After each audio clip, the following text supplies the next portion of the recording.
अमरनाथ गुफा में सुखदेव और पवित्र कबूतर की पौराणिक कथा।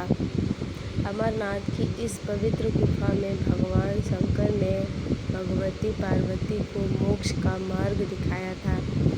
इस तत्व ज्ञान को अमरनाथ कथा के नाम से जाना जाता है, इसलिए इस स्थान का नाम अमरनाथ पड़ा। यह कथा भगवती पार्वती तथा भगवान शंकर के बीच हुआ संवाद है। यह उसी तरह है जिस तरह कृष्ण और अर्जुन के बीच संवाद हुआ था। जब भगवान शंकर इस अमृत ज्ञान को भगवती पार्वती को सुना रहे थे, तो वहाँ एक सुख या हरी कंठी वाला तोता का बच्चा यह ज्ञान सुन रहा था।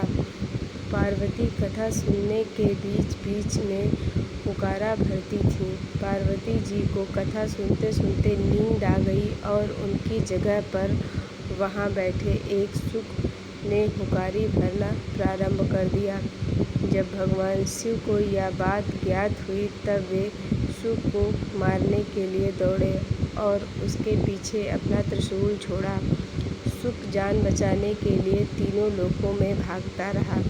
भागते भागते वह व्यास जी के आश्रम में आया और सूक्ष्म रूप बनाकर उनकी पत्नी वाटिका के मुख में घुस गया। वह उनके गर्भ में रह गया। ऐसा कहा जाता है कि ये 12 वर्ष तक गर्भ के बाहर नहीं निकले। जब भगवान कृष्ण ने स्वयं आकर उन्हें आश्वासन दिया कि बाहर निकलने पर तुम्हारे ऊपर माया का प्रभाव नहीं पड़ेगा, तभी ये गर्भ से बाहर निकले और व्यास जी के पुत्र कहलाए। गर्भ में ही इन्हें वेद उपनिषद दर्शन और पुराण आदि का सम्यक ज्ञान हो गया था। जन्मते ही श्री कृष्ण और अपने माता पिता को प्रणाम करके इन्होंने तपस्या के लिए जंगल की राह ली। यह जगत में सुखदेव मुनि के नाम से प्रसिद्ध हुए।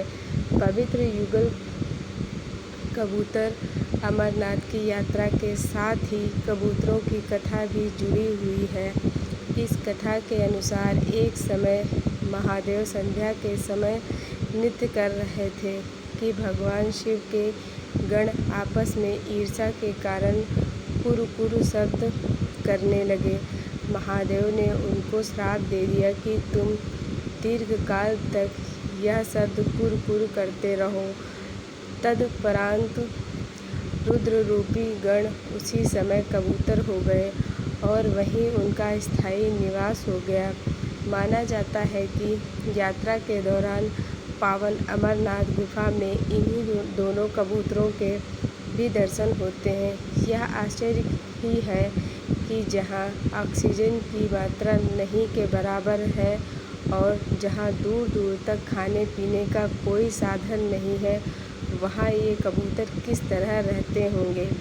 यहाँ कबूतरों के दर्शन करना शिव और पार्वती के दर्शन करना माना जाता है। यह भी कहा जाता है कि इन कबूतरों ने अमरनाथ में शिव के मुख में से अमरता के प्रवचन सुन लिए थे, इसलिए ये भी अमर हो गए।